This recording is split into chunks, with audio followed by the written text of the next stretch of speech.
And I believe we're live. Good morning, everybody. Welcome back to the Lateral Lawyers podcast. I'm your host, Shane Rody, and I'm going to give you we've been thinking lately we're going to be, as a format, working through some quick videos about problems faced by our clients, current problems, which we hope will give you a bit more of a window into sort of real life, everyday issues and how lawyers can help you with those. And we thought we'd share a little bit of advice for free as to actually, obviously, leaving names out, just running through some of the things we've been working on, just little tidbits. And one of those at the moment is just helping a couple of clients, which is quite topical at the moment, in terms of the climate we're in at the moment. It feels like cash is a short supply, even if people have benefited from the various massive asset bubbles floating around. Feels like cash is in short supply. Everyone's chasing up their bills. Everyone's trying to get their bills out quickly. And it feels like people are all sort of like looking at each other and, looking sideways and just trying to gather, I should say, as much as possible, a reading on what's going to happen next. No one seems to know, from the sort of most sophisticated economists right down to the much more sort of shoehorning, sort of basic supply and demand type guys who have done well from business that wouldn't even know what some of these graphs and curves look like. But the common consensus is that people at the moment don't really know what's going to happen, and cash reserves, more importantly, has become a real focal point. So in terms of the topic of the video, which is small contractual disputes, I just wanted to go through some of the ways, first of all, defining what that is and explaining a little bit better how you can perhaps mitigate your position by giving you more information to arm you to make your own decision as to how you deal with a small contractual dispute. So we're recently involved with a situation where a client of ours had entered into a contract for the supply of online services, and that client was, after several months, reasonably unimpressed with the level of service provided by said business. Now, they'd signed a contract for a year and had raised with this provider several times their lack of satisfaction with the level of service pretty much from the beginning, or from the inception of the contract. So we're putting ourselves into a situation where we're able to assist them, and the way we did this was as follows. So we assessed, first of all, of course, the wording of the contract.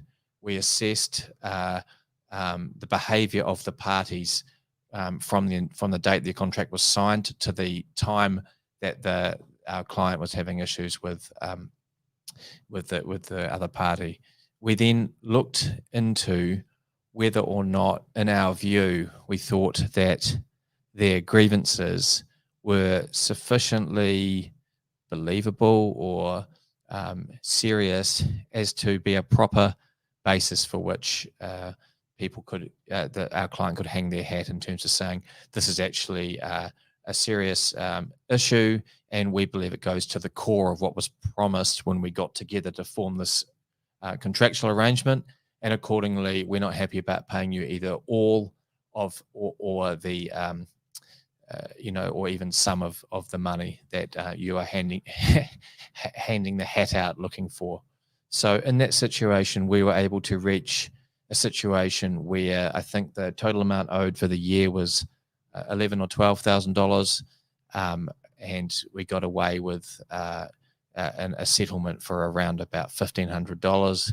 Our client could have just not paid them because I don't know, and I don't know how many of you watching have been on the other side of the coin. It's very, very hard in the New Zealand judicial system to get money out of people when it is, in at least in a business sense, a relatively trivial amount. God, I'm struggling this morning.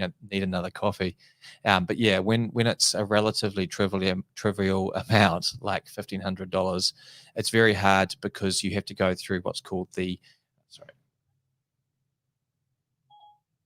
you have to go through what is called the disputes tribunal, and in the disputes tribunal, it can be somewhat of a kangaroo court process. It can be the court doesn't always necessarily follow the court decisions or precedent, and it can become much more on a whim in terms of what the adjudicator believes to be the credibility or lack thereof of the parties.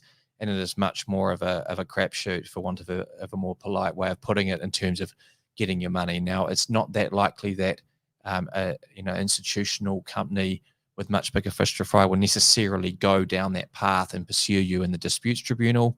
And the other thing to point out, of course, as well, is if they do come after you or threaten debt collection proceedings, or summary court, summary judgment proceedings, a civil recovery in the district court, the first thing you need to do is formally advise them in writing that the actual debt is disputed, both to the party, the other part, the counterparty, and also to the actual to the debt collection agency or the lawyer acting for them, if it's they've gone that way as well, because then you will prevent them from being able to actually take debt collection action or just take a bare civil recovery.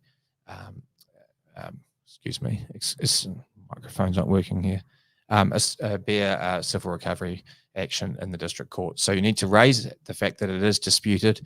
And like I said, once you get into the disputes tribunal, then it is a more relaxed, more informal process. And often a counterparty won't want to go through the considerable time, energy, even though it is a cost neutral jurisdiction, i.e. so lawyers' costs, unless there's contractual provision for them, are not agreed in the disputes tribunal. It is still a costly exercise in terms of time for parties to actually pursue you through the disputes tribunal. So often a sensible solution would be to offer just a reasonable amount of money, perhaps a small proportion or a reasonable proportion of the alleged debt, and to get the matter to just go away once and for all.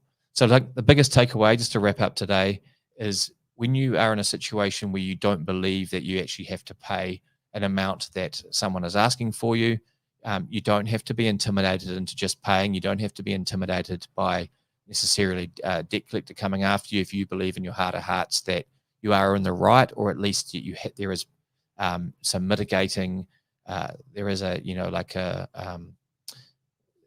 factors that you're relying on to mitigate either all or some of their money being paid. If you believe in your heart of hearts that is genuine and you want to stick to your guns out of principle, you don't just need to roll over and take it and pay and then be resentful. And there are other avenues open to you, and a lot of it is really just around access to good information in terms of understanding the nuances of how that whole system works. So, cheers, everybody. I hope you have a great Wednesday today. It's all blurring into one again. We're getting into the real groove of the year, and everybody's got their heads down again. Interesting time still. Personally, I don't watch a lot of the news because I find it way outside my control, and just trying to get on and do the basics with things like more content, which today's been a bit of a struggle, and you don't always feel it, but you've just got to keep putting yourself out there. It certainly works for us. We enjoy doing it. And for the foreseeable future, for the meantime, you guys are stuck with us. So cheers and have a great day, and hope that helps somewhat.